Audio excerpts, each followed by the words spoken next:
Okay, so I've been doing a series where I'm reacting to Rich Prater. He doesn't seem to be, he's not taking it personal, which is good.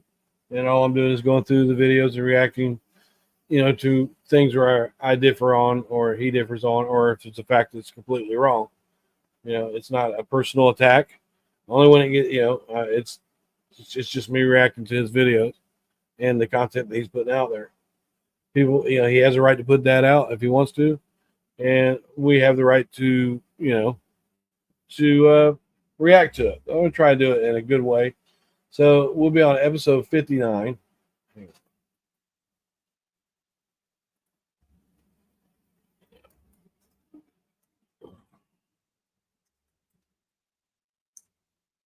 We'll be on episode 59, and basically, I'm just gonna go through it. I don't know all of his videos. I'm gonna go through it, and if there's something that I can dispute, I'm gonna do that in a good way. And it's been very interesting for people on both sides to try and do this, the this way.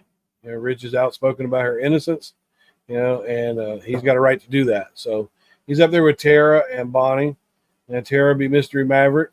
Uh, let's see. Let me get that presented. Uh, yeah, Tara will be Mystery Maverick. Yeah, she's pretty smart. Right now, out of all the supporters that are out there, she is the one who can factually debate the best. Even though I catch her in things, and the things that I catch her in are, just maximizing stuff and getting a few words here and there wrong. But she's actually, she's a force to be reckoned with. On my opinion, there. So Rich did good when he brought her on, and she's feisty. She's not dumb at all, but she gets things wrong. And you can take a look at her channel over there, Mystery Maverick. He's also got Bonnie up there with him, his wife. So we'll listen, and I'll just go through it, and respectfully, if there's anything I can debate with it, then I'll do that. Let's see where we're at here. And let me get my ugly mug out of the. Let me get my camera over here. You can see a little bit better. And he is reacting to questions or statements from non-supporters. So let's see what we got. I was unhappy with it, and so I've changed it.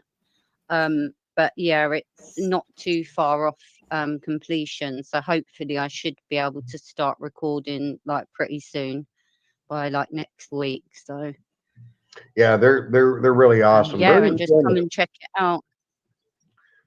Okay.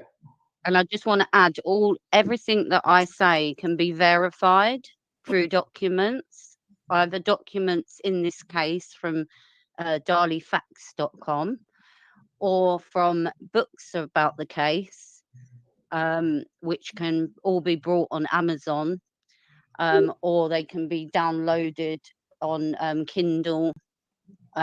And basically, yeah, apart from She calls it facts, and she says, apart from her own opinions, but there are some things that she cannot clarify. And I was saying earlier, I started this live on Facebook, and I didn't know I was streaming over there, so I had to switch it. But I was saying earlier, she does maximize things. That they're getting ready to discuss that now. Uh, but I did learn something through the arguments with Danelle, and I appreciate when I learned something in the case. I learned that through arguing with Mystery Maverick, she said that the dog, the canine, walked up to the sock in the alley 75 yards away, and that the dog stood solitary. And that was what told her that a car picked up the intruder. And I was actually arguing that. I was like, no, that just means that's where the scent ended at. It could have been a bicycle, or not necessarily a car. I was arguing with her about the scent.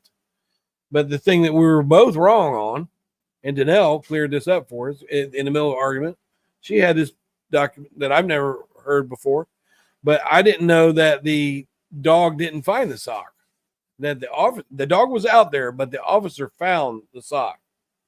So I didn't know that either. So I'm teachable. I like it when I'm corrected politely because I don't want to say everything I say is a fact. And if I'm not sure of something, I'll say that I'm not sure of something because, somebody's life is on the line here. And I do realize that. Even I realize that. I'm not going to put out lies. And I would encourage anybody, if they see me on YouTube or anywhere, and they think that I've told a lie, then bring it to me. But if it's how you do it, and I think Rich and I are able to do this. And I would like for him to comment. I'm not mad at him. He might be a little irritated with me, but I'm not mad at him. There's no reason for us to be fighting. So let's see what goes on here.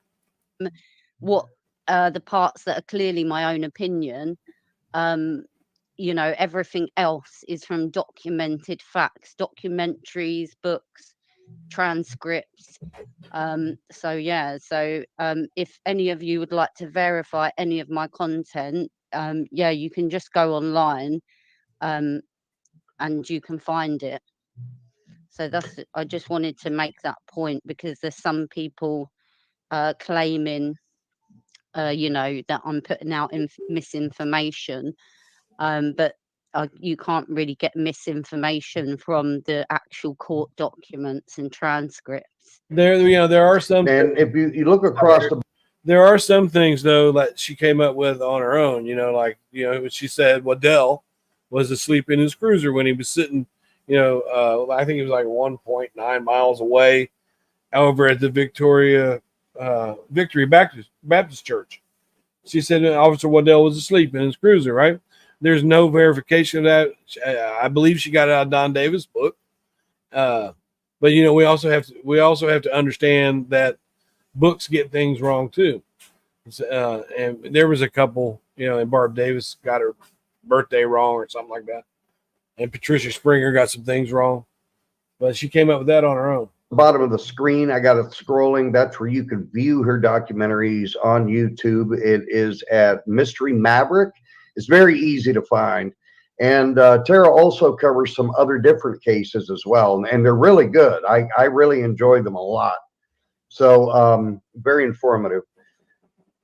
Now, like I said, sadly, Danelle was unable to come here today, and that's Darlie Routier's youngest sister. She had some things to do with her family. She was unable to attend, but she really wanted to be here, but she couldn't do it today. And see, and Danelle, last time we had argued, bless her heart, there is a part of me that really feels sorry for her, and it's only natural to have that, even though she's been really nasty at me. I can kind of understand, because there's been times when I was nasty when I was faced with a situation like she is. So I kind of understand her, but there's no excuse for it. And later on, maybe I understand that Darlie's done this, and I understand that it's not just Devin and Damon that suffered or are still suffering. I do understand that.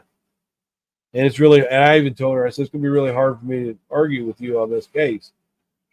But she hasn't been coming out and she hasn't been saying anything off the wall. And if she doesn't do that, then I'll have no reason to respond to her. So if I'm not responding to Danelle, that's because she's telling 100% fact. I don't want to hurt her feelings. It's not my intention, but it's going to happen. The families of people that are incarcerated for crimes like this, they suffer a lot. First of all, you're wondering if they did or didn't do it. And there could be some denial in that because I went through it with my son. There was some denial when I knew he did it. And you want to stay on that they're innocent train, but you just got to get off.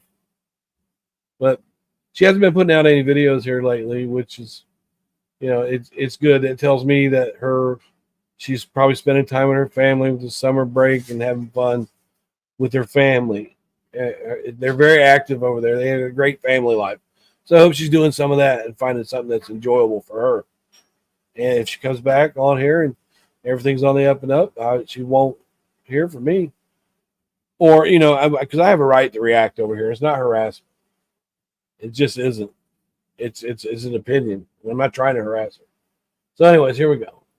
But she also has her own TikTok. channel where she answers questions on the case and, you know, makes statements about the case and different various things. Some pretty good stuff on there.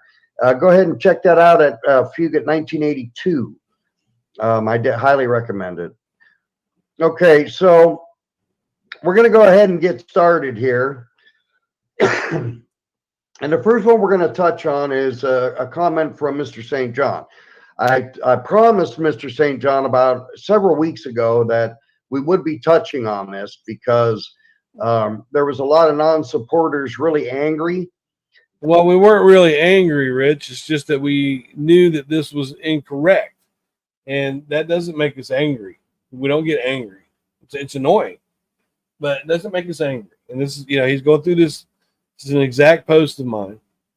No medical examiner stated that Damon had 9 minutes to live. In fact, Parchment, after being pressured for a clear time by Mulder, I don't know if it was Mosley or Mulder. I'd have to double check that. I think it was Mulder. Stated, you can't tell. Right? And that was the bottom line on how many minutes. It was you can't tell. And you know, the way they said it, no. Of the statements that Tara had made and that I had made about the 9-minute ordeal. So we're going to break it all down. We're going to take a look at it and we're going to get the right information out there. Bunny, if you could be so kind as to read for us, that would be wonderful. No medical examiner stated that Damon had 9 minutes to live. In fact, Parchman, after being pressured for a clear time by Mulder, stated, you can't tell. Could you please post here where the doctor said what Mystery Maverick claims she said?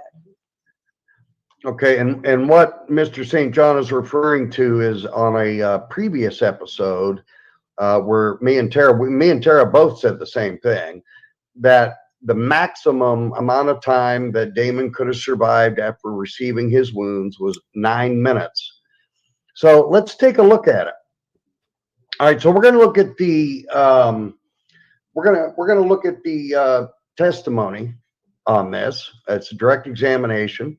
Bonnie, if you could go ahead and read this. If me and Tara want you to stop somewhere, that would be awesome.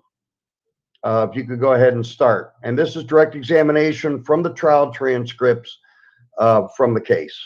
Please go ahead, Bonnie. If only one of these stab wounds had occurred and then an interval of time had elapsed before stab wounds 2, 3, and 4 occurred, for instance, could this child have lived longer than the time period that you've already talked about? That's possible. Can you give us an estimate of how long this child might have lived if, say, stab wound 1 had been inflicted and then the other 3 were inflicted sometime later on? Answer, what we're talking about, a few to several more minutes. Question, okay, can you give us a ballpark figure of an outside time period there? Answer, a few to several more minutes. Yeah, question, okay, and how many minutes did you say that this child could have lived if all 4 of them had been produced at the same time? Answer, a few minutes. Before we flip the page,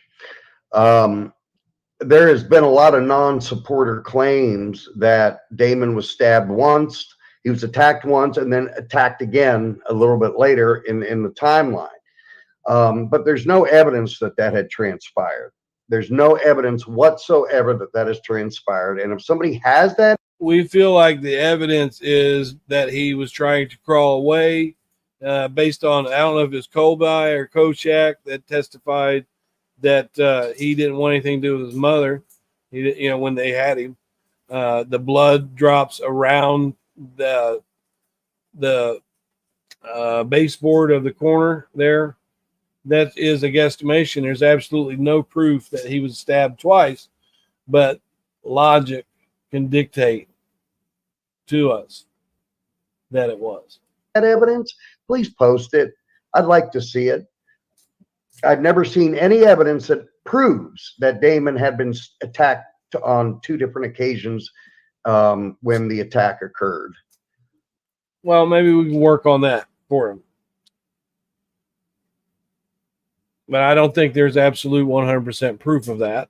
it just logic dictates that that's the way it went.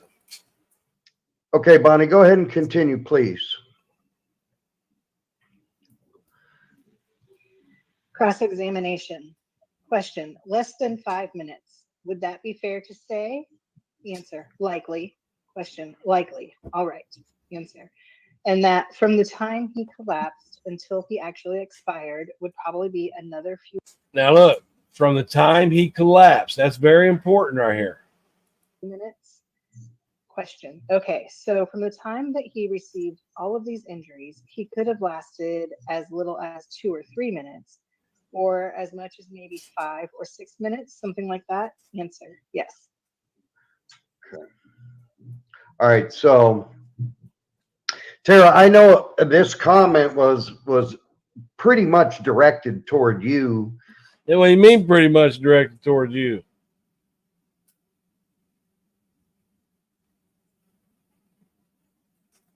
Let me go back and find it real quick.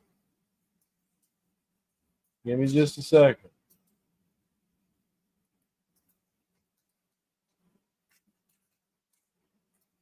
And I'll end this off here. Okay, give me just a second. I'll find what she said exactly.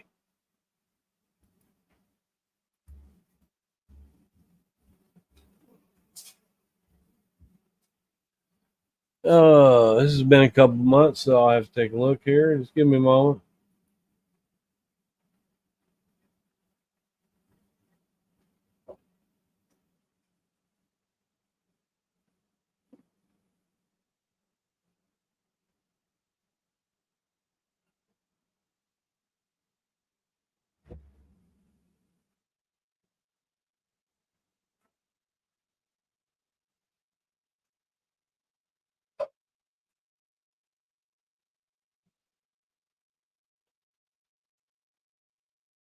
I'll find it. Just give me some time.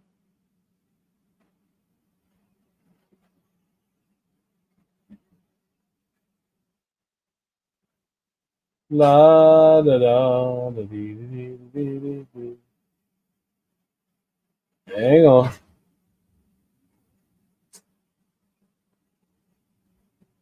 If I would known they would have been into this, I would have had this prepared.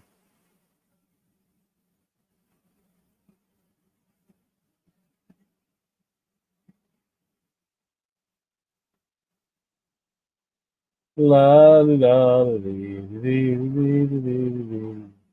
Okay, I'm gonna have to look it up. Let's see. Sorry. Uh,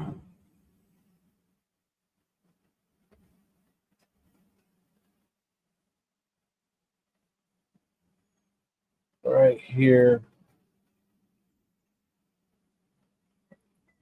Let's see if this is it. Okay. Sorry. I'm not prepared for this. See, when I used to live stream all the time, I'd have all this stuff waiting. But this is going to be, share that, what she actually said, I believe. And also the paramedics were outside still, and they lasted 2 minutes. So the timeline starts because the medical examiner said that Damon could not have lasted for any longer than a maximum of 9 minutes. Wrong. The medical examiner did not say that.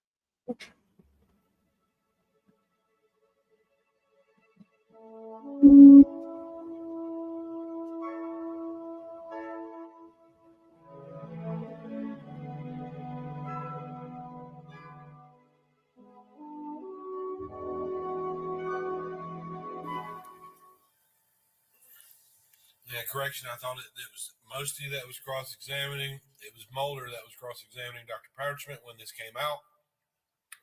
I thought it was Mosty.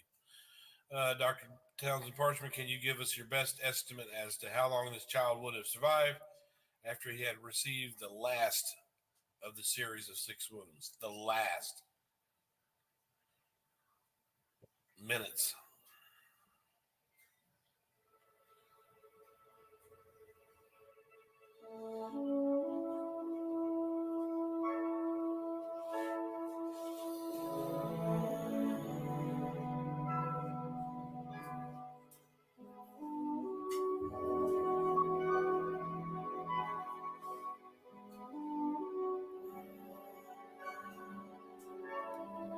Something like that.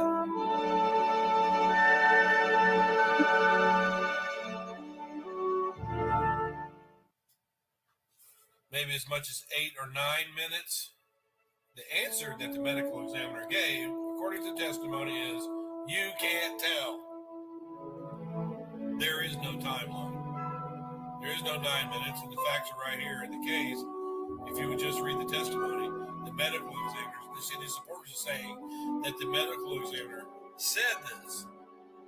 The medical examiner did not say this. The defense did.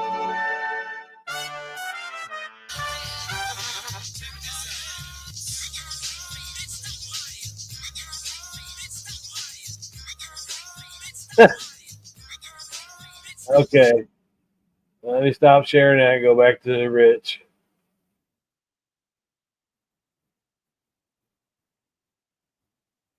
Hang on.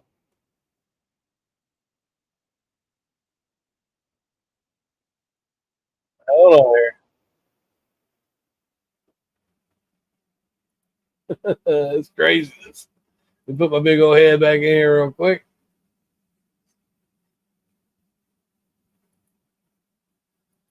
Yeah, I'll go back to where I was on Rich. Anyways. Sorry I'm so slow and out of date with this stuff anymore. Usually I'd have this going. I used to script it all out and have it ready.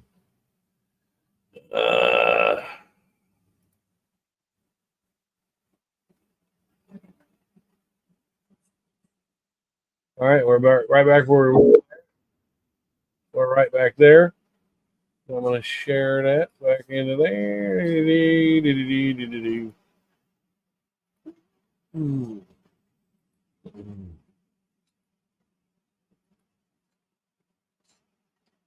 All right. Your thoughts and opinions on the testimony on it and to what our statements were that were made? Sure. Okay. So pretty much like it's general common like knowledge or common sense to a few minutes No. to most people is like a few minutes. No, it's not 9 minutes. A few minutes does not mean a maximum of 9 minutes. You can't say, oh, well, they're just stupid. You're being dismissive as if someone doesn't have common sense. A few minutes is not 9 minutes. It's probably like 5 minutes. Like that's a general. Or if she's saying a few minutes, some people might interpret that as a couple of minutes, like as like say 2 or 3 minutes. So if you add that to several minutes, and she's only added several minutes on. Yeah, but that's not what you said. You said that the medical examiner stated on the stand that Damon could live no longer than a maximum of 9 minutes. And that's from the time he collapsed. You got to stop to think. He didn't collapse immediately after he was stabbed. He went over and tapped her on the shoulder. He followed behind her. In one instance, she said she turned around and told him to wait. And she went after him. And then that's when he collapsed. Because of the prosecution's statement that it was that Damon was stabbed twice or could have been. And she actually says, I can't tell if he was stabbed. She couldn't tell. There was no way from the autopsy to tell. Yeah, that has nothing to do with the testimony you're talking about right here. She says you can't tell about this time. If you read Parchman's testimony, just look it up. They don't show that part where he keeps pressuring her to come up with a time. 9 minutes, 8 minutes, a few minutes. Minutes. They got down to finally the closest they got was minutes. And which I've shown in my video. there's no way for the autopsy to tell, but the crime scene doesn't indicate that he was stabbed twice in those 2 locations. Well, it does kind of, the blood speaks a lot. It does indicate that he moved away. It does indicate that. The directions of the stabs are a little bit different.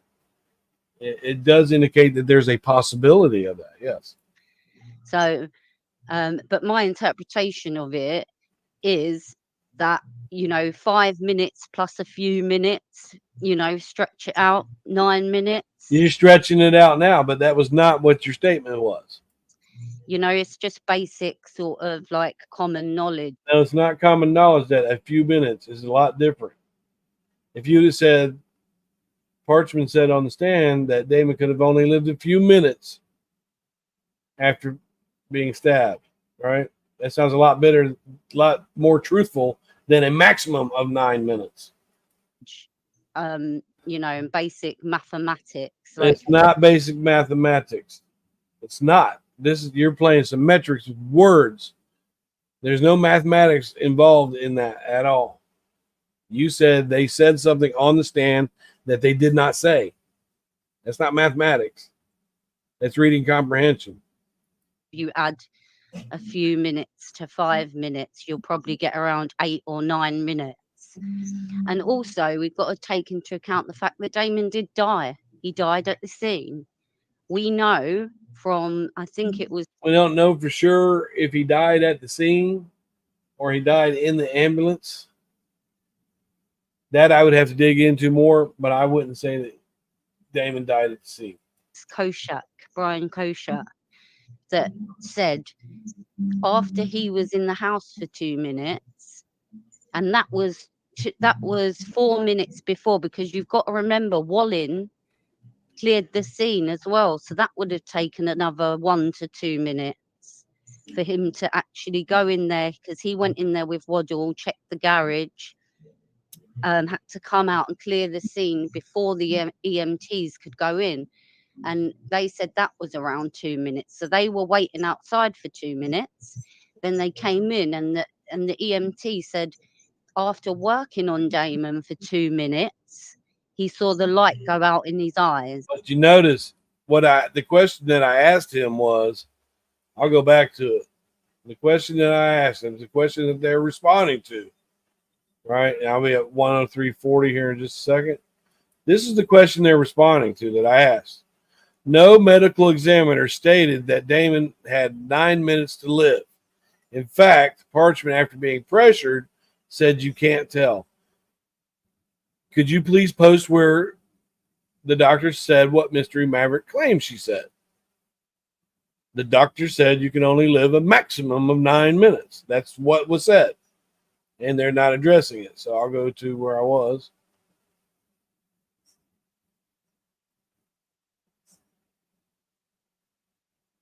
Where was I? Right here. Okay, Bonnie, go ahead and continue, please. Oh, no. There's no way for the autopsy to tell, but the crime scene does after making the 911 call. And Damon did die after the 911 call, probably about 4 minutes after the 911 call, which was 5 minutes and something long. So realistically, even if you probably and logically and realistically is a lot different than what you actually said there. You give them 12 minutes, for instance, it's still not enough time for Darlie to have done all these things. Why not? Right. And not taking into account that she didn't leave any blood where the sock was. So I think in the final analysis, I think it would be fair to say that the medical examiner didn't directly say 9 minutes or less. That's what was being addressed. They pretty much said it's hard to say, Right. It's hard to know. However, if you do basic arithmetic and you look at what's what, that's where we come up with the 9 minutes max. No. What you said you came up with was that The medical examiner said on the stand. So that's what you're giving to the public. It's up to the public to take the information that's correct that you just gave us and decide for themselves, did she have time? A few minutes, they came up with minutes. And if you look at the way that they scale time and they present it, after minutes, there's hours. So minutes could be 20 minutes, 30 minutes, 40 minutes, 50 minutes. We don't know. But you stated something that was not said. That was the point. Right. So I came up with the 9 minutes because between what she says to the prosecutors, so between what she says to the prosecutors and between what she says to the defense, if you take a ballpark around of what she says to both Ballpark around, no, you're guesstimating. And you should be guesstimating. Right? I don't believe that Damon would have lived that long. But we can't say actually because the one paramedic said that he was fighting, and people are different. The mortality is different. He probably, in my opinion, died on the way to Baylor. of them, then you're looking at around 9 minutes.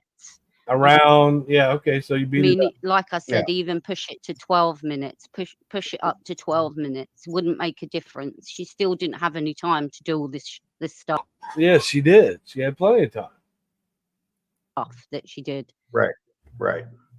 Yeah, I think it's a very good, fair response because there was quite an explosion over our statement on that, Tara. But this absolutely was not an explosion. You see, Rich I sent him an email. And I said, hey, Rich, or I texted him. I said, hey, man, you don't like it if we tell something on here. I asked him about it twice. There was no explosion at all. If he felt like I was angry about it, no, I'm not. I've never been angry at Rich. I'm assertive, though. That's for sure. This is where we get it from, and this is how we come up with those conclusions. But still, she said something that the doctor said something that they didn't say. Period. And it's been mentioned, Rich. It's been mentioned like for years. It's been mentioned. So obviously, other people came to the conclusion that we did, that a few minutes plus 5 minutes. Right. So, but that's other people. And you have to do your independent research. And you're talking 9 minutes has been out there for a long time. It has. That's because the supporters put it out there, and they said that the doctor said that on the stand, and that's not what the doctor said. It was suggested to him. It's around sort of 9-10 minutes. Yeah. So I hope this corrects and satisfies the people. Well, that's better, but you can't say that you can't give medical testimony that's not what he said. See, because if a newcomer is coming to the case and they don't have the wherewithal to look at the transcripts, they would say, wow, only 9 minutes, but we don't know that. Every minute is important, every second. That we're seriously questioning this, but I wanted to touch on this because there was people requesting me to, claiming that we were lying and manipulating. That was a lie, and it was a manipulation because that's not what was said. That's not what's in the transcripts. Getting the case, and so I thought maybe we could get this information up there and explain where we stand on it. Yeah, I think people should stop reaching so far because they might pull a muscle. Yeah, no one's reaching. And that was a hit on my back because, I was going through surgery. But that's not reaching. That's they said something that they did not say. And you're angry about it. That's not reaching. You don't catch me doing that. And Rich seems to think that's funny, but that's okay. Okay. That seems kind of funny to you, but no, it's not reaching. You want to talk about reaching? Barry Fife did all this shady stuff, and he was into some shady things, and he was a bad dude, and Darren was doing all this shady, shifty. Come on, man. Yeah, that's not funny, Rich. When somebody's back's hurting them, it's hurting me right now. And the prescribed Percocets I'm on don't even work. Okay. Yeah, did you get a chill out of that, Rich? I mean, I saw that. So this next question is pretty much directed at me. This Donster 1680, in my opinion, I take this as a rather hateful, evil individual. Now, he's determined that she's hateful and evil. Rich was talking about, he goes into prison and he was able to talk to some of the other inmates in there. Wrong. You cannot meet or talk to the other inmate on death row. So I don't believe you. I know for a fact, did you have visitation on their list? Well, I don't see anything evil about that, but it's a little bit assertive. It pissed him off, apparently. She never has nothing nice to say to anybody, and she likes to talk to people as if they were idiots. I mean, that is kind of assertive, I would say. If it came to me that way, I probably would have said, "Whoa, slow down a little bit." Maybe, yeah. I believe it's people like this is what's wrong with this country, quite frankly. But no, I don't think that's what's wrong with the country, though. Being assertive and speaking your mind is not wrong with the country. She's got a right to do that. Let's take a look at what she has to say. Donster says, wrong. You cannot meet or talk to other inmates on death row. So I don't believe you. I know for a fact. Did you have visitation there? There's list. Okay, Don. Now I'm going to tell you what I know. Now, I was only in maximum security for about 9 months. Then I got transferred into a minimum camp. And in Ohio, they have the visiting rooms, where they call us out everybody is in the same room. There's contact visits there. The inmate has to stay at the table. And if they want a snack or something like that, they tell us what we want. We get up a vending machine and give it to them. They're not allowed to get up. You are not allowed to talk to the other inmates. You're not even allowed to make it seem like there's no talking. You're not allowed to visit with the other inmate because that's how information gets spread around and notes get passed. But they no. So what would happen is one of your visitors was seen talking to another inmate or they would end your visit and you would get in trouble for that. That's what I do know that. Monster, you're wrong, okay? Because evidently you don't understand how it works there. That much is clear. Yeah, evidently most people don't understand how it works when they're going to see a death row inmate. Most people don't. And you go and visit a death row inmate. It's one big room. And then the inmates come in the middle, and there's a row on one side, there's a row on the other side where, and there's a row of chairs on both sides. And you go in and you sit down, and you got this little screen opening about this big. You can talk through the inmate, and they have a phone receiver there as well. But you can clearly hear them. Most of the time when I go and see Darlie, we just talk through the glass, so we can understand one another.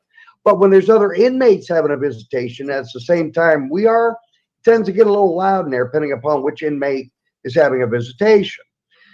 And so where you're wrong is when I go visit Darlie, and Bonnie's gone with me on these visitations because she's also on the list, there's other death row inmates in there, like Brittany and Erica Shepard and different various ones. And we have met them. We have said hello to them. We didn't have visitation with him. Yeah, he probably could. He probably could give a wink or a hello with no problem. Yeah, but they were there in the same room, and we were able to say hi. And Darlie Lynn has introduced me and Bonnie to quite a few of them as well. I have actually met all of them on death row except for Linda Carty. I don't know how she would get away with that. It just depends on the CO. Yeah, I don't know. I can't. I'm not going to call the man a liar, but I don't know how he would what would she do? Stand up and say, "Hey, this is my friend Rich," because she's not allowed to get up. So I don't know how she would do it. So, Donster, you're wrong. All right, so let's go ahead and move on. So we got another one from Donster here. I'd Go like ahead. to add to that just All quickly, right. Rich. Like, Yeah, I go think ahead. I think if you're going around talking to other people like they're idiots, then you should probably learn how to spell and make make comments that are like comprehensible. Well, What the hell? What does comprehensible mean? Let me see. Is that a word? Probably.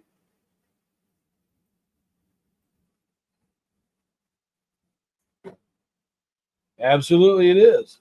I've never heard it used. Able to be understood, intelligible. Very good. I learned something today. I was going to get you. Tara, even Mr. St. John has actually corrected Donster because Donster tried to say that I was lying, that I've never visited Darlie on death row. And even Bryan St.John said, Donster, that's not true. Rich does go down and visit Darlie. I mean, even Mr. St. Yeah. We know that you go visit her, Rich. It's just, I would find it hard to believe that she could get up during a visit while other people are visiting and say, "Hello, this is Rich and Bonnie." I don't know how she could do that, because once they sit down, they have to sit down. Usually the visitor leaves first before they're even allowed to get up. John knows that I do that. So, Donster, I don't know who you are or where you come from. I'm not even sure that I want to know, but try to know what you're talking about before you open your mouth, because it's people like you is why there's so much controversial wrong information on the case, because you're putting out wrong information. All right, so we got another one from Donster here. It said, you said we can disagree with you. So why take my post down for the second time just because I disagree with you? Donster, I never took any of your posts down. I think that Rich does swear up and down that he's not taking posts down, right? But I've seen it happen, and I'd put a post up and it would be there, and like 2-3 minutes later, I'd go back and it'd be gone. There's been a couple times I did it a couple times, and there are posts that disappear from over there, which I don't find it, hard to believe, because episode 58, he took it completely down because of the chat was getting at them about some of the facts. He took that completely down. He said he was going to edit it and put it back up. The bigger question is what did you put in the post to cause YouTube to take it down? I think that's the bigger question. You can disagree with anybody on the panel here. We all will respect that, as long as you're not being insulting, which usually you are. But here, you're not being insulting. You're just basically asking why we took your post down. We didn't take your post down. He swears. And the only one that has access to that would be me and Bonnie. Bonnie more so. But Bonnie doesn't even deal with the comments. I read the comments, but I don't have Bonnie take them down. And Bonnie's actually here to verify that if anybody would want that to happen. But we'd have to leave it at that. I can tell you, we have never removed people's comments, but I do know that YouTube can remove a comment if something you're saying is insulting or YouTube incorrect, which I wish they wouldn't. I have a video up where I put one under there and he just removed it, or somebody removed it. I mean, I've been around long enough to know when YouTube takes one down, if they feel like it goes against community guidelines, they tell you, because you can get a strike or a penalty for that. I would like what people have to say. When people put their true colors out there, oftentimes it can show what kind of individual they really are. And so I want those to be on there. The last thing I'd want to see them do is get taken down. I want everybody to see both sides clearly. So you're wrong again, Donster. We're not the ones taking them down. Now, this is a question. I don't know if this is from a supporter or a non-supporter, but it's a very simple question. And I really wish Danelle was here for this one. And it says, when can we expect to hear from the Innocence Project? Well, they're not. The problem is it's very privileged information at this time. Well, they're not going to say anything unless they get a court. That's how we'll hear about it. If something happens, if something happens for Darlie, and they get a court date for her, or some evidence, happens, we're going to hear about it, and that's the only time we're going to hear about it. They're going to let it come all the way through the court system, and we won't hear anything until they find something good for her. If they don't find anything good from her, we're not going to hear anything. We know some of it. Danelle would probably know more. However, a lot of it we're unable to share at this time because there's ongoing testing, there's ongoing investigation, and they don't really want us talking about it until I have agreed, along with many others, not to talk about it.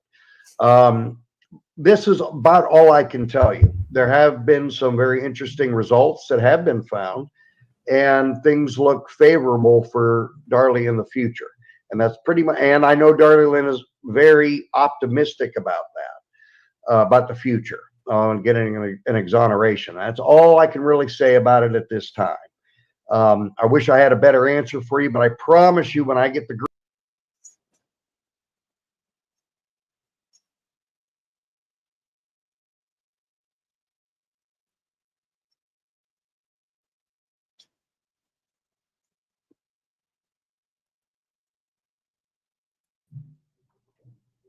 okay. Sorry, I just wanted to add that that obviously, like, we have, like, plenty of people have proven now that the Innocence Project are on Darlie's case, and people still are, denying it. So, I don't know what they want. Vanessa. Yeah, nobody's denying that they picked up her case. We know that. We know that they've had her case for 4 years. I haven't seen anybody deny it.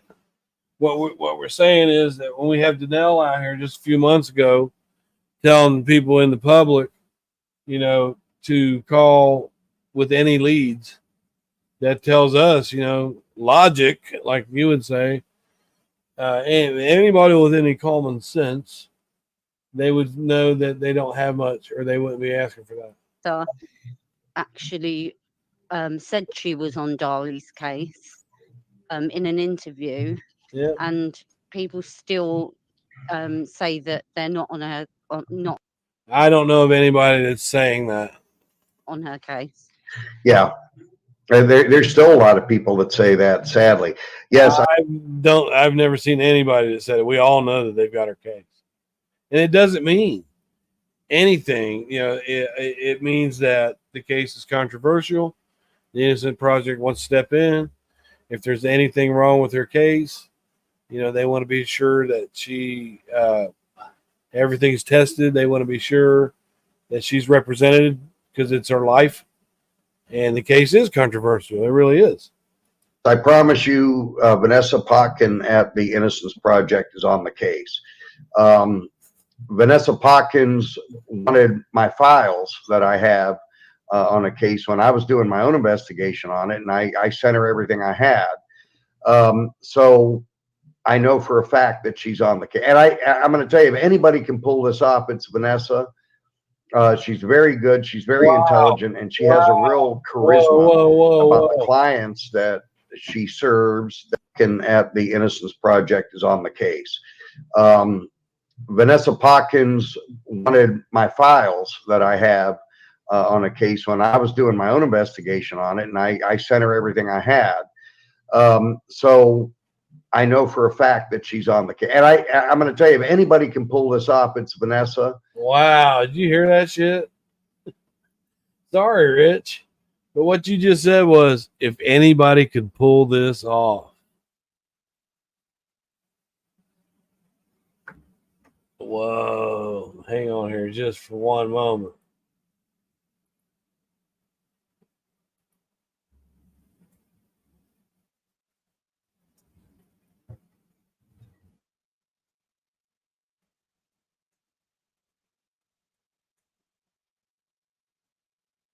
What does it mean to pull this off? to succeed in doing something difficult or unexpected. That sounds scandalous. What does pull off? Succeed in achieving. It just sounded weird, Rich. If anybody could pull this off. That sounds shady to me, but that's just me, apparently. She's very good. She's very intelligent, and she has a real charisma about the clients that she serves that she believes that are innocent.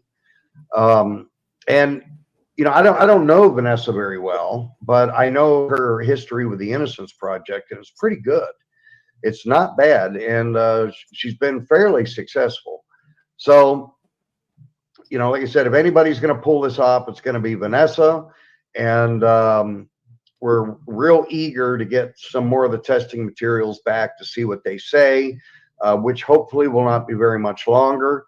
But this stuff takes forever. It takes a long time to get this stuff back, but it's slowly moving forward.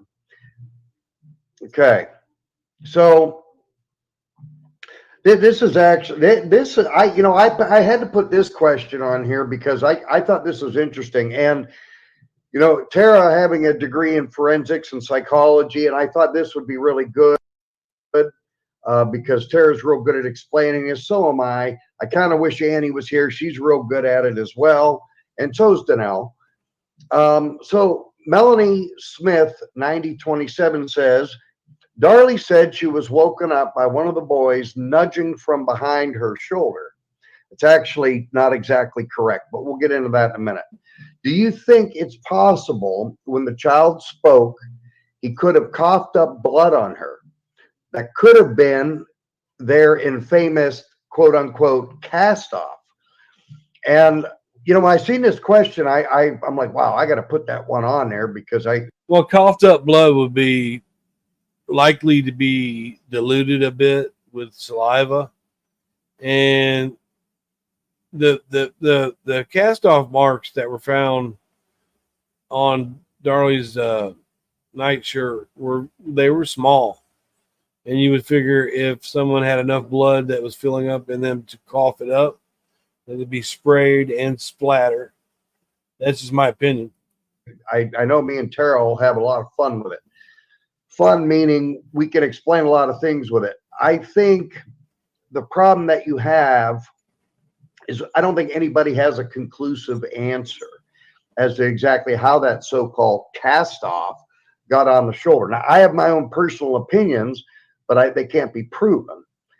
It could be from many things. It could be from cast off from first responders removing, you know, rubber gloves that, you know, as they're working. Because you got to remember, first responders get there, they're not worried about the crime scene. They're worried. The first responders don't get there. They're not worried about protocol. Come on, man.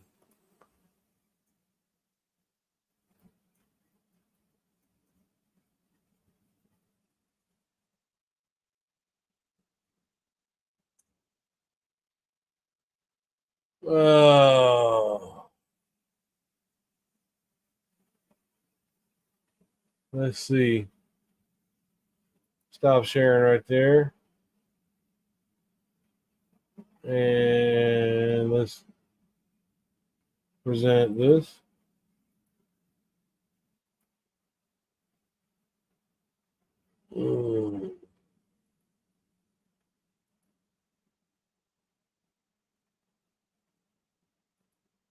And then we're going to try to remove the gloves without getting shaving cream onto my skin. So the first glove comes off by folding it inside out. Now we're holding the first glove inside the second glove. We'll remove the second glove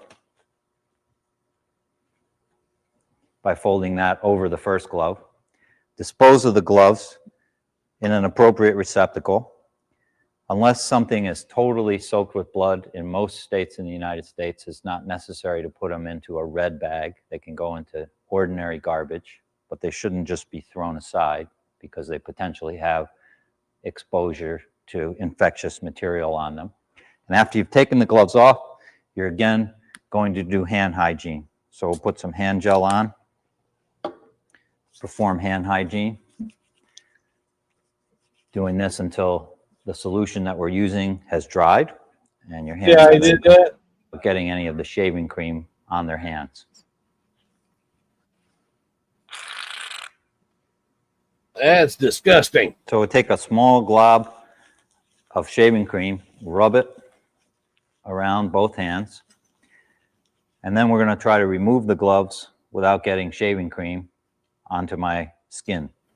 So the first glove comes off by folding it inside out. Now we're holding the first glove inside the second glove. We'll remove the second glove by folding that over the first glove. Yeah, so there we go with that.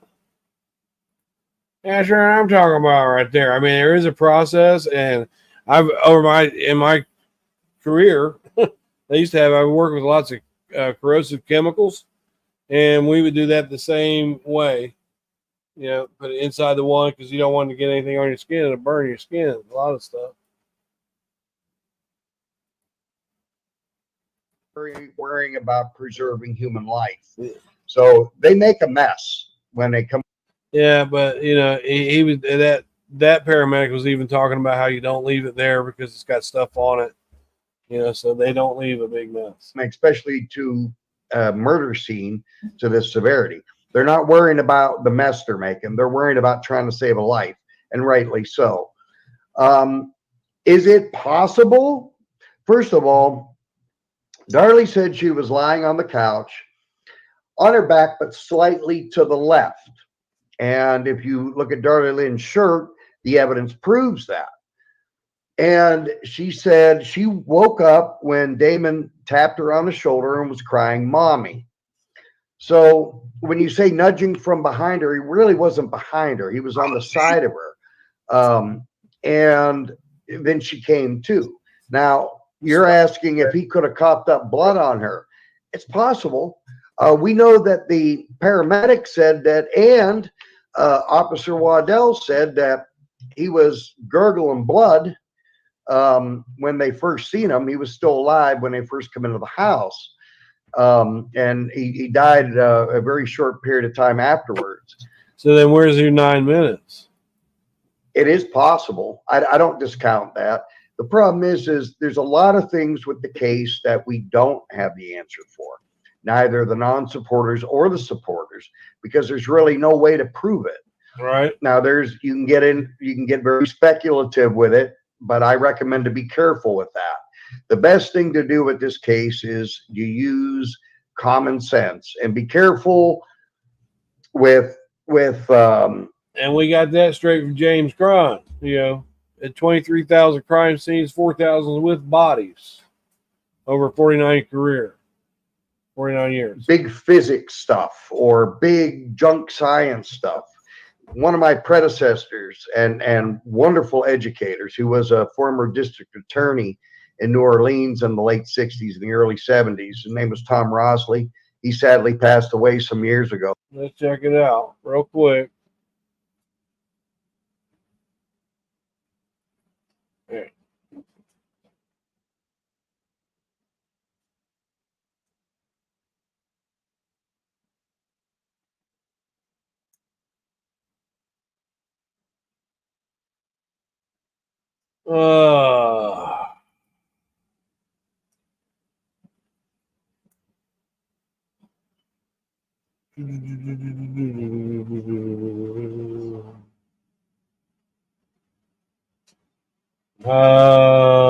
Let me put it a different way.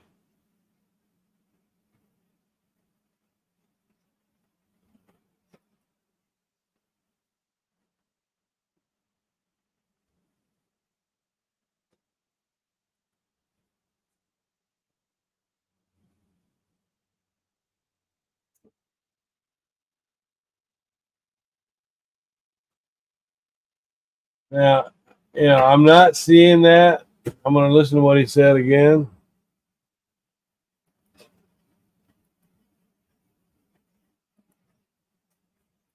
Because there's really no way to prove it. Now you can get very speculative with it, but I recommend to be careful with that. The best thing to do with this case is you use common sense and be careful with big physics stuff or big junk science stuff. One of my predecessors and wonderful educators, who was a former district attorney in New Orleans in the late 60s and the early. Now I'm gonna try it again.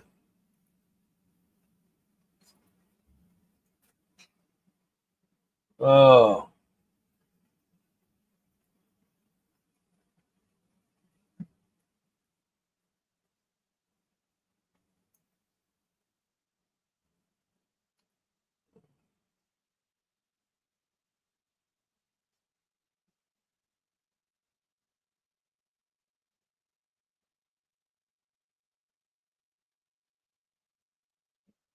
There we go.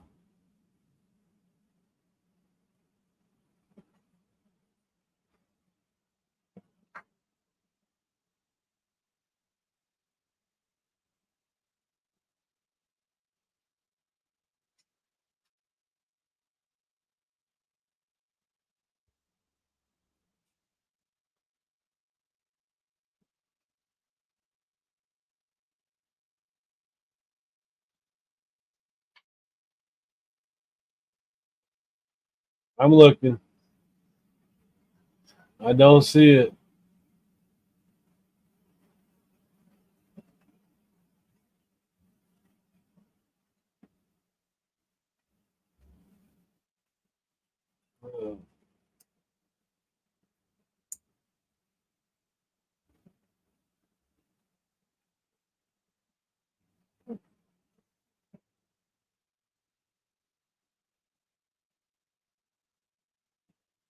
Uh, da. Okay, let's just put. Who was the?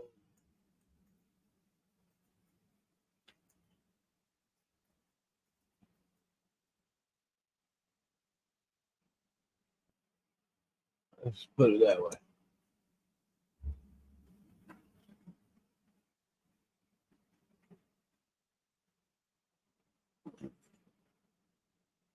Well, yeah, it says that New Orleans District Attorney, the Orleans Parish, from 1962 to 1973 was Jim Garrison. So I don't know. That doesn't mean he didn't have other. Well, I mean, I'm just checking it. That's 70s. His name was Tom Rosley. He sadly passed away some years ago. He always told me, he said, Rich, fundamental physics can show an elephant can hang off a cliff with his tail tied to a daisy. But if you use your mind and your common sense, you'll know that that's not possible.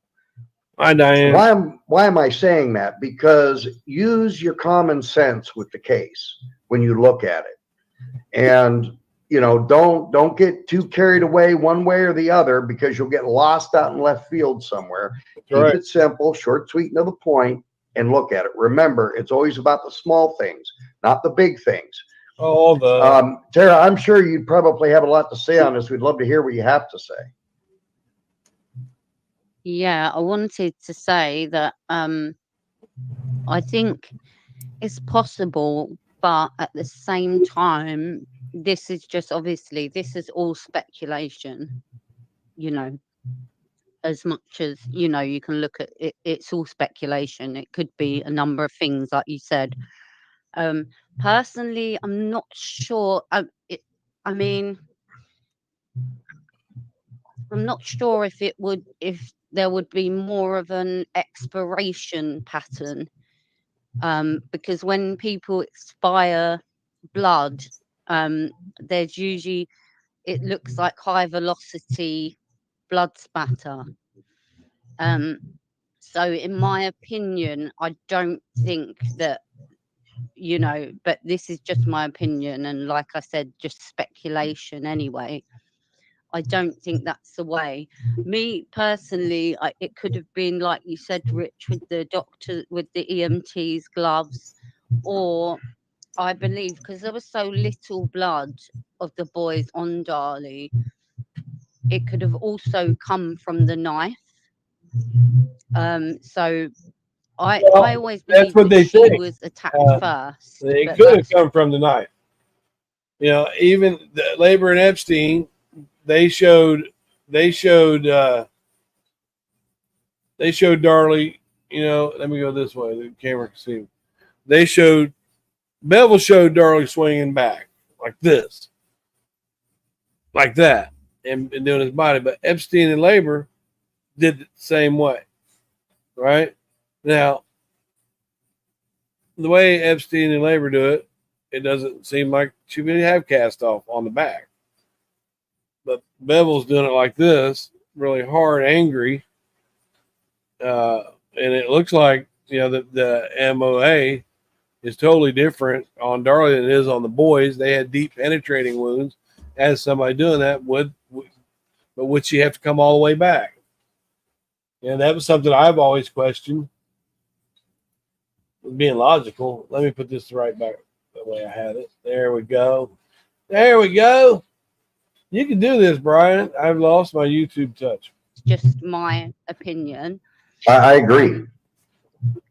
And I think that obviously she passed out, and then when you've got to remember, both the boys were like within meters of her. They were like right there. Damon was right next to her.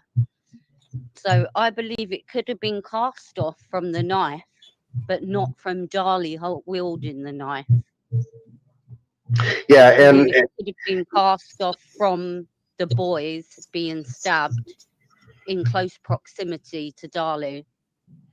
another thing I wanted to clear up is, That's the reason. and I don't remember who made the comment. It might have been Donster. I'm not sure, but they said also, Tara, that everything that we talk about, you and I just agree with one another 100%, and we lie about it. That is absolutely not true. There are me and Tara do have differences on certain things in this case. The common sense stuff They we don't. obviously, yeah, they obviously don't watch the show because how many Yeah, times? I mean, How I many mean, times have we they said we don't- don't agree on this? We have different opinions. right. Like on the intruder theory, we have slightly different opinions on Right. that. Like we've never said another thing. It's the same. It's a similar thing, Rich. It's like when people are claiming online that I claim to be a forensic expert online. I've never said I'm a forensic expert. I've never said I'm an expert. I've actually said the opposite. Yeah, I've never heard her say that. I know that she has some schooling behind her in that, but I've never heard her say that. So I don't accuse her of that either. And it's all recorded on this channel. So if anyone wants to go back and actually watch the videos before making silly comments, Yeah, there's 59 you know, of them. that would be like advantageous to That's them. right. That's right. And their Well, mental stability. The problem, it's really hard to, in my opinion, for everybody to have their, sticks all in the same row with this case, because there's just so many things we don't know. And so, it's really hard for everybody to be in line with everything as to what they feel as though it happened. So and another thing, if I'm lying about things that I say on here, I would challenge somebody to post what I'm lying about. Because if I'm lying, I'll admit that I was wrong if that be the case. However, I want somebody to be able to predict, they'll say, oh, he lies too, but he or she doesn't say what I lie about. Put on there what I'm lying about. And let's see on the next question and answer episode that we do, that we cannot clear things up. I don't come on here and lie. I got better things to do. However, I will admit that sometimes I do speculate on things, because there's a lot of that with this case, sadly. But if I do that, I will tell you that I'm doing that. Golly J. If I say it's a fact, it's a fact. And if somebody wants to challenge me on that, you can challenge me. I'll be more than glad to answer your questions. You're in there anyway. Right, a lot of things I got my that heat. happened at the crime scene. A lot of the opinions are just that, opinions and speculation, because we don't know. We wasn't there, and Yeah. they wasn't there He did earlier in his video say that you base everything on facts, then everyone could go back and look at the things you say. either, unless they was. No, I don't. I Yeah. don't know. Was they there that night? Did they know what happened? Well, I mean, Like, here's what I can tell you, because I reside in Dallas. So I mean, I've been to Rowlett, I've been at the house, I've been through the neighborhood. I have videos on it, and obviously Danelle has as well, because that was their sister's home. So I mean, me and Danelle. I mean, unfortunately, I know Tara would go there if she didn't live 10,000 miles away in the United Kingdom, but when the geography of that development, in my opinion, is very important to the case. And You give me no water. you know, when you go there and you see things for what they are, things kind of start making sense with the things that Darlie say. Forget it. You know, or says about the case. It's saving me from getting up. This I'm assuming is a supporter that said this. I don't know. Or made this statement or question, said, is there anything I can do to help Darlie? Write a letter? I don't know. I'm a nobody. But it seems like on occasion, a bunch of nobodies can bring about change. Interesting statement. I don't believe she deserves to die, especially with her superb, I'm assuming that was meant to be superb, representation and all the biased things presented that had nothing to do with her case. You know, we'll just call she you like subpar representation, meaning, yeah, they were. Oh, okay, I got you. Well, I mean, giving Darlie Lynn your support means more to her than you would probably ever know. But of course, you can write her a letter. And of course, I didn't do it on today's podcast, but if you look at the beginning of any one of my podcasts, Bonnie's always kind enough to give instructions on how to write to Darlie. And just make sure you put your name and address in there so she knows how to contact you back. But a lot of that's done online now, and it's better to do it online. What I'm going to do is move over to a different one. Let me move over to a different Rich. A different Rich, because he talks a lot about writing to her, and you know, they changed over the Texas inmate communication system. Let's take a look here. I started on, I'm just going to pick random somewhere. I'm going to pick something random.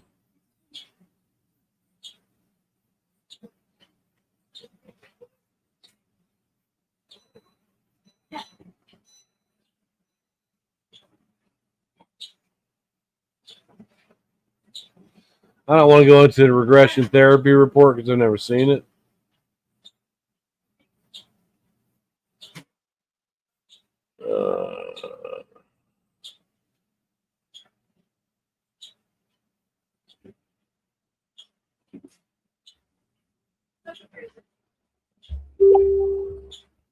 Hang on.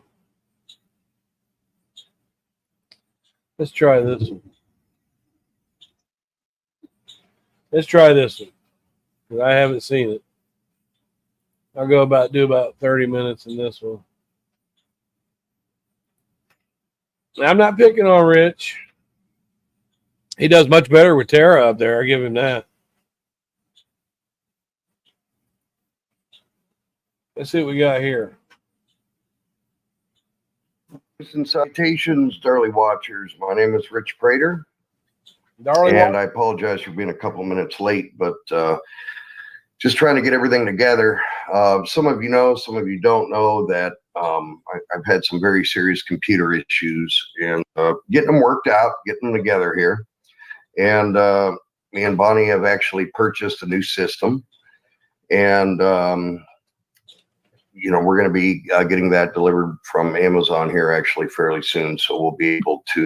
I just got one too, unfortunately, but I was running with Asus for the longest time and the Yeti mics, so I've changed over. I got HP Pavilion, the iOS 27-inch, because I wanted that Intel Core 17 anyway, and plus it was on, you know, it was $250 cheaper than normal. And then I've got the HP mic to go with it, this Hyper mic, and you know, so it's a whole different setup for me over here. Got extra camera working, and I got two more recording software to not have these problems, and I can actually probably most likely have much better podcasts than I already have. And as we get started, we only got one person in here. I'm sure more are going to come. I invited quite a few people to join in this evening. This is his second. I'd like to read the first sentence of a paragraph. Second episode about 4 years ago. And Rich is a really nice guy. I got nothing against him. I really don't. That Darlie Lynn actually sent me in the mail. It wasn't written by Darlie Lynn, but Darlie Lynn sent it to me, and obviously she approved this letter. And this letter has 10 pages to it, actually. But I just want to read one sentence of it, and it's the very first sentence of page 1. It says, capital punishment is based on the premise of all avenues of truth being fully explored, a prosecution that has proven its case beyond a reasonable doubt, and a defendant being presumed innocent at the onset and for the duration of the trial. And of course, and the reason why I'm reading that, me personally, I'm no fan of capital punishment or the death penalty on a personal level. Me neither. I don't support it. There was the one that changed my mind on that. And Bonnie, it's showing, okay, we're back up. It was showing that the connection was actually unstable. Again, try to bear with me. I do have a new computer system on its way. It's been purchased. It's just a matter of getting here and getting it set up. And we can definitely will be improving these podcasts. But I want to do something a little bit different tonight while I'm waiting on the new computer, because I want to be able to broadcast different various things on them. I want to be able to have people call in on live chats. I want to be able to present evidence and photographs and show my findings and so on and so forth on the case. I tell you what, you have to have. So we're going to do call-ins. You have to have a really thick skin, because you know you're going to get people call in and troll you. I mean, there's people out there waiting for you to put your number across the screen. So I don't do them very much. It throws me off of the topic and trolling. I don't mind the trolls in the chat. I think the trolls in the chat. Yeah, sometimes I'll feed them. I don't mind the trolls in the chat, but you know, on the phone it's a little bit different. On the phone, it's a little bit. Doing that eventually. I promised that before. I'll promise it again, and it's just a matter of getting that system here to get it going. But I do want to try something a little bit different tonight, and I want to do this on an open forum, debate, if you will. I have invited a number of people here. Some of them are Darlie supporters, some are non-supporters. I'm hoping they show. I'm more than certain that a few of them will show. But I want to do something a little different. I want to people to try to call in and be able to discuss the case live with me on here. I don't remember. And I think it's something new, something different. And I'm gonna have my beautiful Bonnie over here post the phone number for anybody who wants to call in. They can call me here direct, and let's talk about it. Let's chat about it. Whether you support Darlie, whether you don't support Darlie, let's talk about it. And Yeah, if, Bonnie here is going to post a number to call, and I'm hoping I can get a caller here. What I will say is, please, no insults, no bashing, no I don't dragging. know if he gets it or not. Let's just talk the facts of the case. The facts of the case, not fiction, not baloney. There's a number just appeared in the chat or the comment section. If somebody wants to give me a call, give me a call. Let's chat about it. Let's talk about the case, and let's discuss why Darlie is innocent, which in fact she is. See, we only got about 3 people in here. Not very good showing so far, but it is early. Anybody that's here want to post a comment and discuss anything on the case, specifically, any specific part of the case that they want to discuss?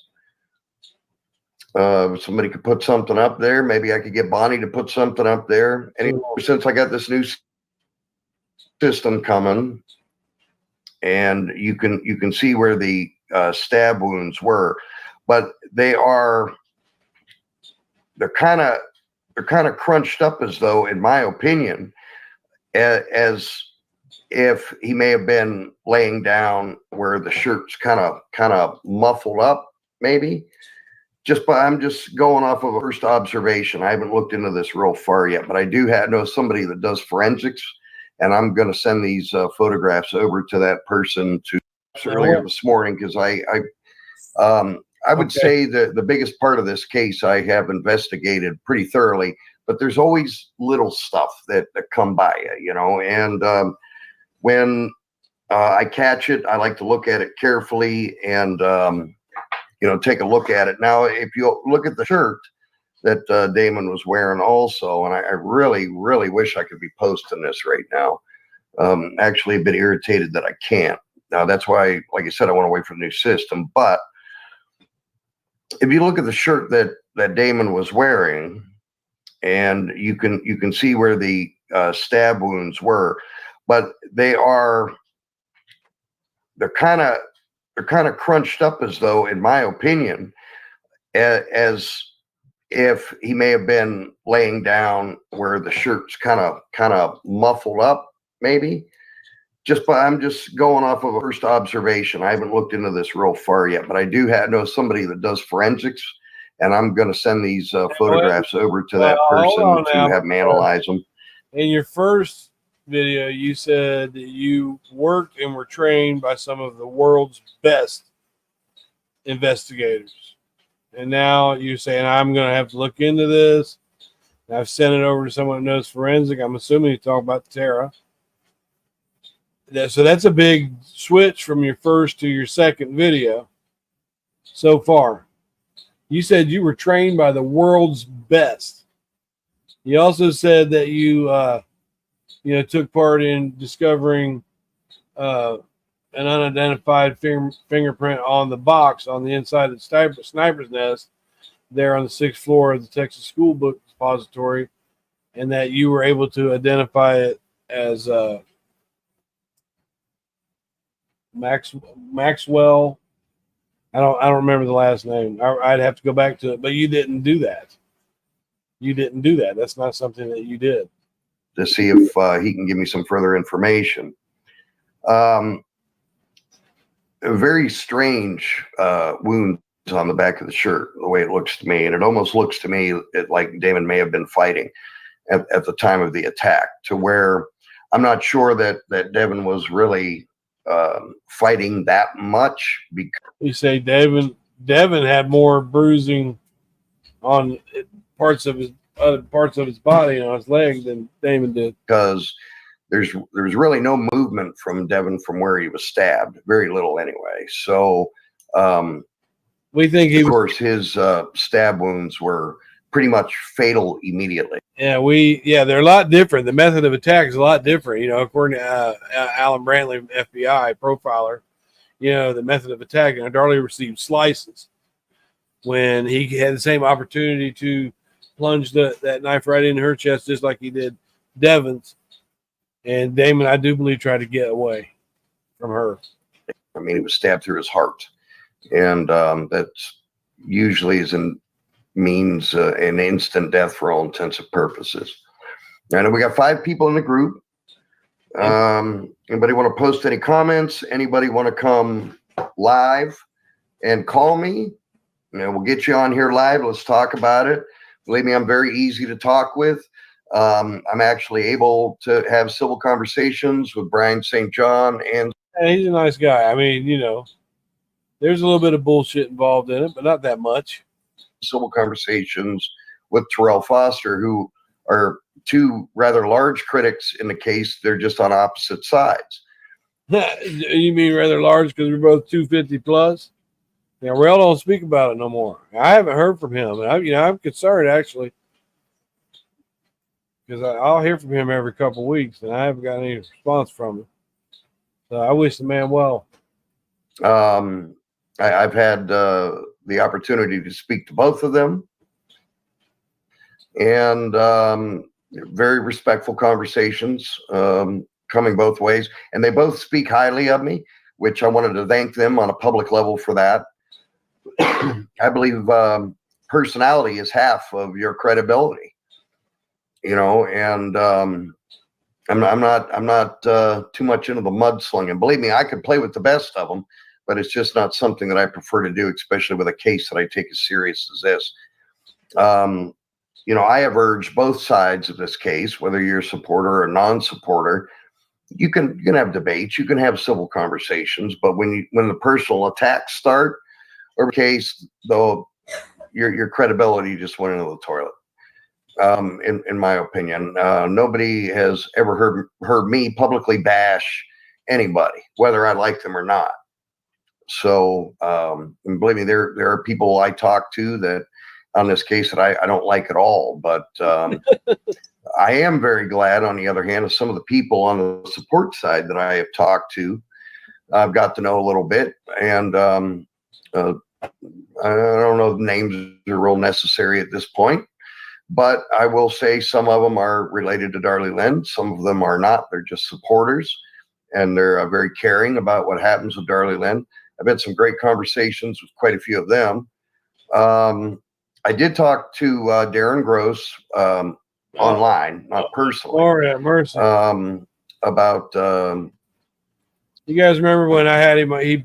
Rail let me pop up on Darren Gross, and he was over our Rails panel.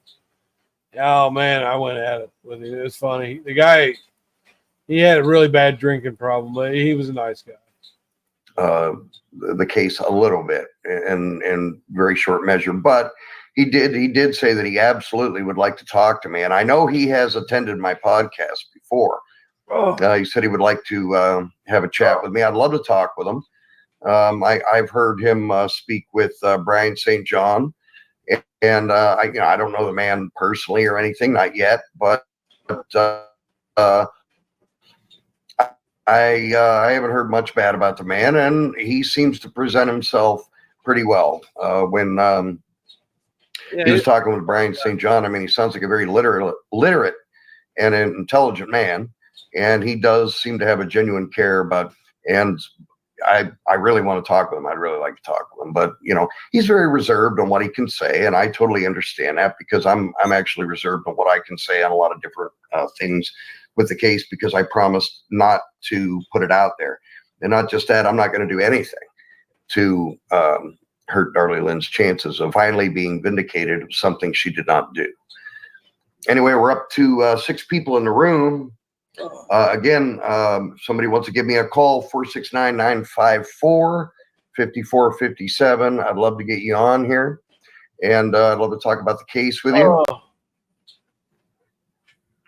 Anybody wants to post a comment to discuss anything with the case, I would love to go over with you and talk with you about it. I'd kind of like to get people's views on if Darlie Lynn won a new trial on appeal. Do you believe that Darlie Lynn would be found guilty again, or do you believe she would be found innocent? I believe that she would be found guilty again.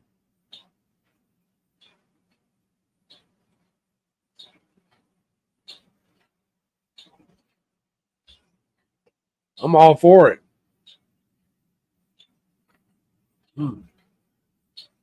I'm all for her getting another trial.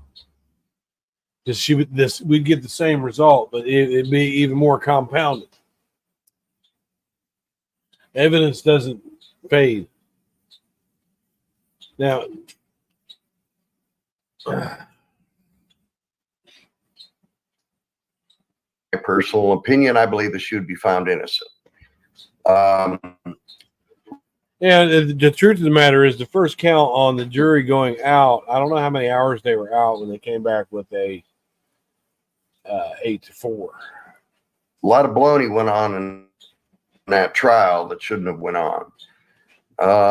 Especially when you got people like Jim Patterson pleading a fifth. I'm sorry, the lead detective on the case pleading a fifth. Give me a break. And then I find out that the judge was the one that recommended to him to do that. Well, yeah, Rich, that's what they're supposed to do. That's judicial law. That's due process. He was accused of a crime, a felonious crime, in open court, and he had no attorney there to represent him, so he didn't have to speak on that. You know, so and he was also given the time to look up what these laws were. Yeah, so that's why the judge recommended it, because that's due process. That's available to any U.S. citizen. What kind of judge are we dealing with here? I mean, One that knows the law. That's what we're dealing with. we already know that this particular judge did die of Alzheimer's disease later years down the road. It really makes me wonder what was really going on in that courtroom. No, that's ridiculous. That's ridiculous. After 10 years after the case, he found out that he had Alzheimer's onset, and he stepped down, and then he passed away from it. It's ridiculous to use someone, having a mental disorder, that didn't. So what? What happened after the case? Remember, it was the jury that made the final decision, and none of them had Alzheimer's. I was not in that courtroom. I wish I had been, but I was not. It sounded like a three-ring circus to me. Anybody reads the testimony, you're going to see it's kind of a one-way street.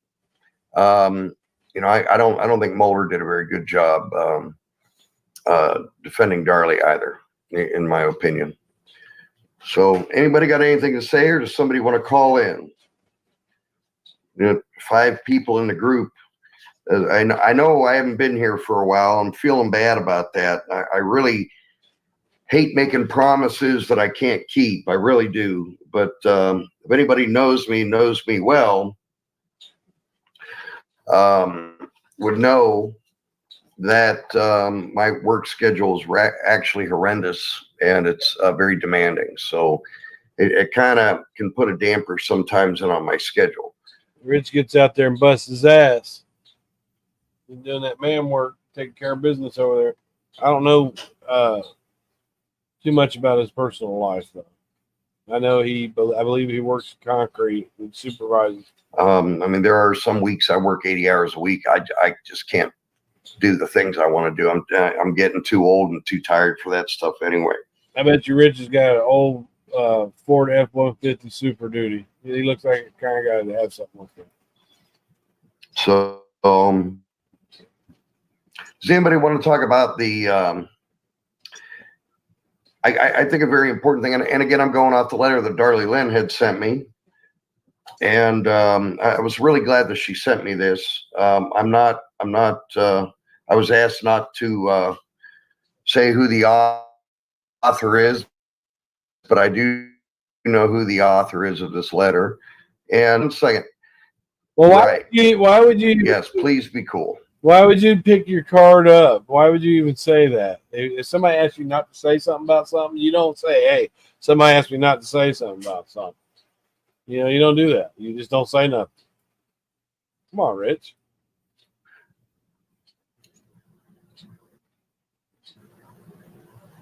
Okay, Joe. Well, there's other ways that you could comment, and you're more than welcome to, as long as we stay cool. Now, Joe Douglas. Joe Douglas there, my friends. Most people She's an idiot. I don't know why he was. that study this case, and pretty much everybody knows who Joe Douglas is. Oh, it's a pain in the ass. I've had many conversations with Joe Douglas. I think it's David. She has a lot of passion for the case. She has made valid points.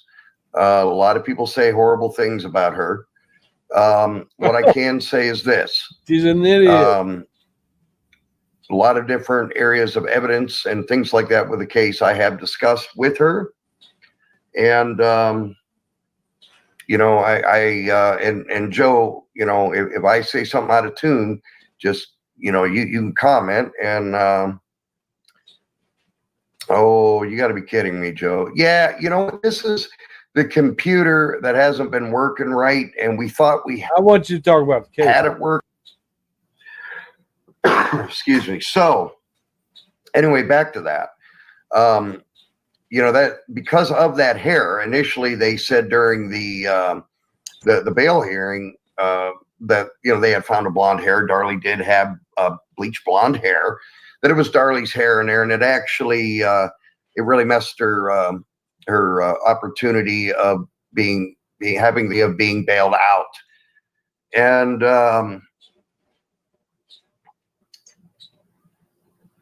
one second, Joe, I'll get right with you on that.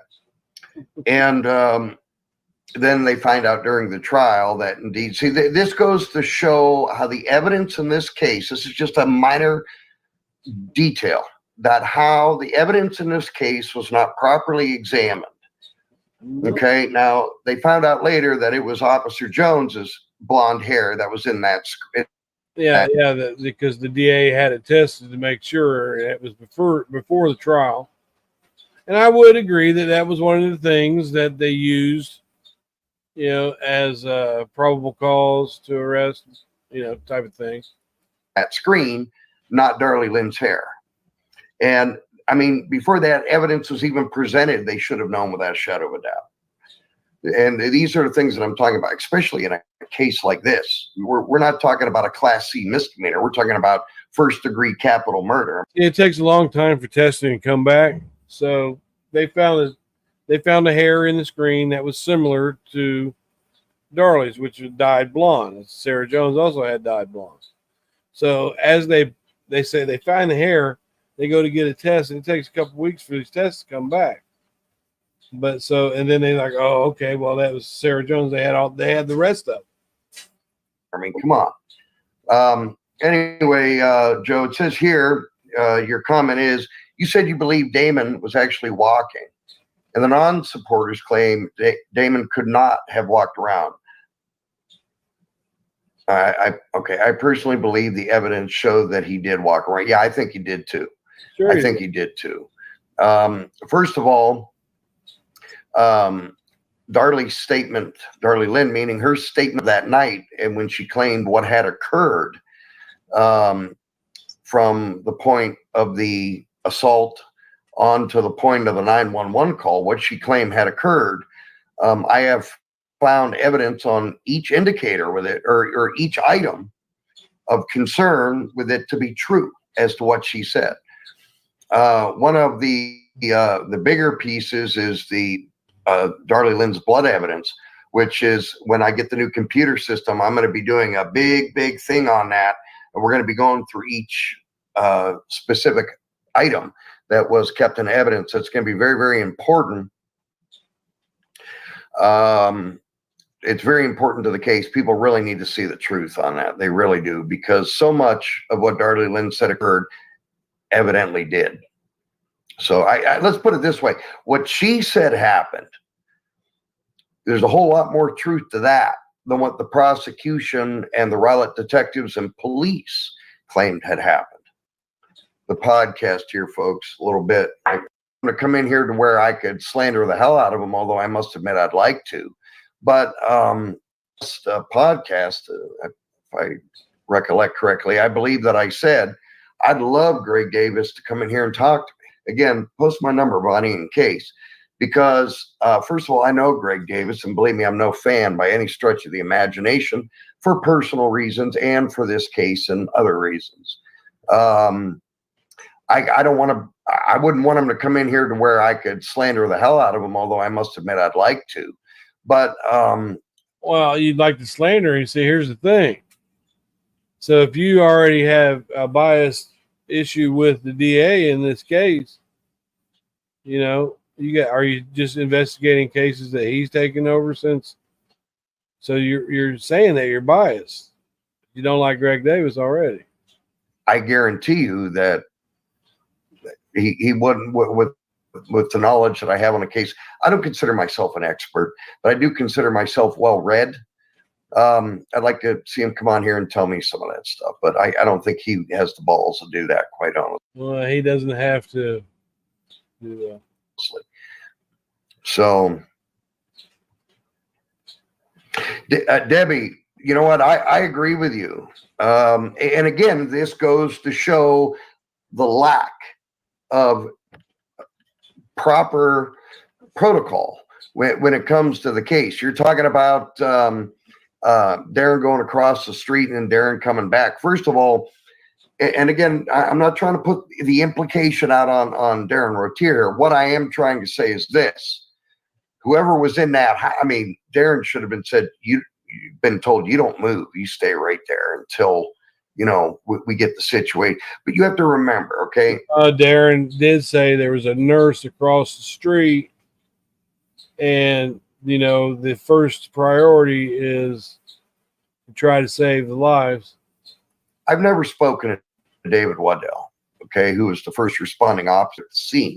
I have. I have heard him interviewed. I've heard some good. I've heard some bad. I do know that he works for the Plano Police Department now. Lieutenant now. But there's inconsistencies in his story as well, and it's a bit irritating, and I know it has upset other people as well. But to my understanding, he has made it clear that you know, that case was beyond brutal. I mean, I believe it was Darren that had stated, and I hope I'm not putting wrong information out here, but I believe that it was Darren that was stated when Waddell come into the house and had seen the scene, it was like a deer looking at headlights.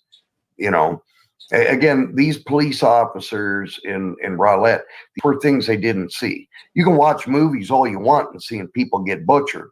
I'm going to tell you, it's a whole different story when you see it with your own eyes. Well, Waddell had already been on scene. I mean, I'm the one that found. I think that Waddell had, I'm not sure, but I know he has been on at least 3 scenes with bodies before. I think it's more than that, but I'm not sure. But I know he had seen it before. Maybe not children, though. My wife, she was nearly deceased, and when I found her, but she did later pass away in the hospital. Well, I think it was more like a DOA. I think she died in the ambulance on the way. They tried resuscitating her. My wife in 2005 committed suicide. And I'm the one that found not nearly violent of a scene. As things reading there come back on. That was finding my wife like that was not nearly as violent as a scene as the Routier case, but it was bad enough. But I've been put into those particular situations when you've got that true pandemonium going on like that. Yeah, you might say things that sound crazy or suspicious. It's because this isn't working right. Okay. And what I'm referring to is you refer to the 911 call, which is another study that we're going to be doing here in the future. First of all, I found 99% of that 911 call to be extremely valid. I didn't. There's not a whole lot in the 911 call that throws me off.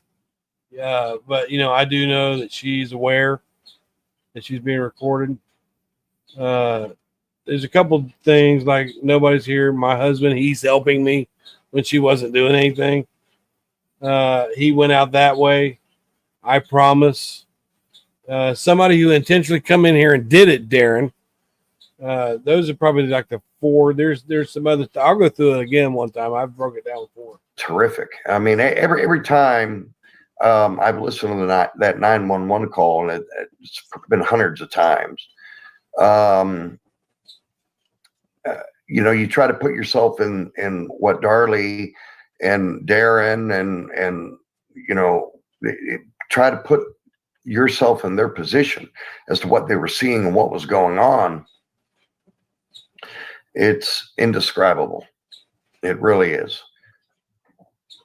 Get into the case, man.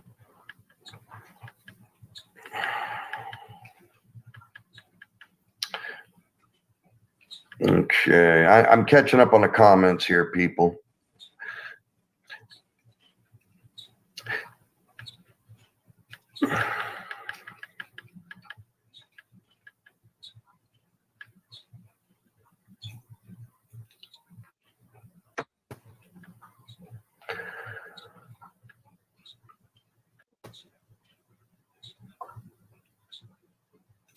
Joe, you're talking about, wait a minute. Are you talking about, you said deleted all kinds of things to help the process. You talking about at the very beginning of the call? Is that what you're talking about?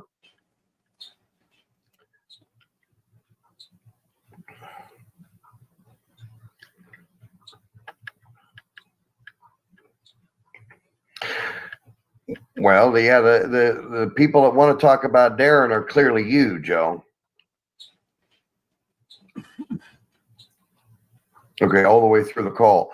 All right, I've listened to several different, how should I say this, different recordings of that call. Let's get back to what I was talking about. Okay, I don't want to get sidetracked here. Well,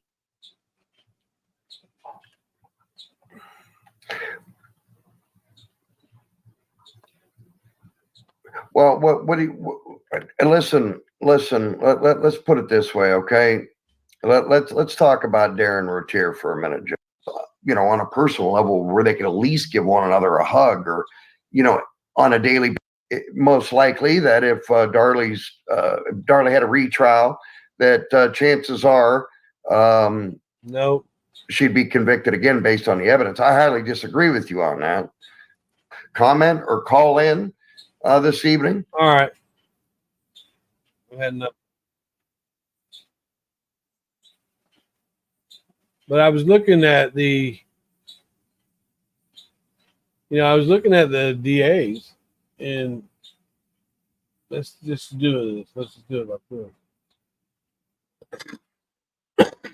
Sorry, I gotta get up anyway.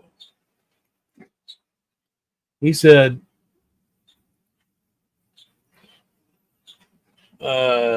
Jim Rosley was the DA in New Orleans.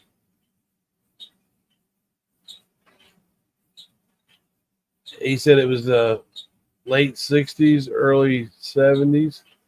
And this says that it was Jim Garrison. So let's see.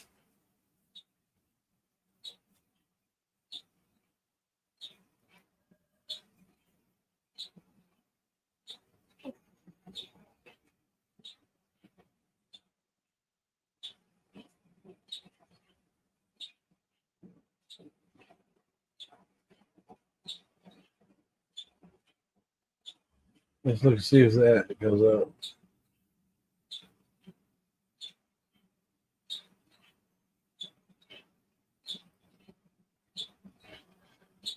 Jim Rosie, New Orleans, Paris, DA.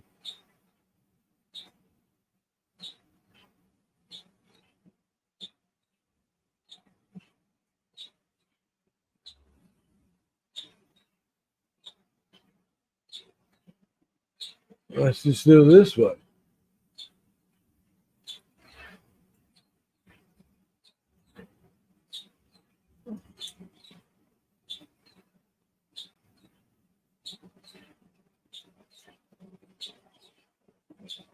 Now there's nothing Googleable about it, and you can get a list.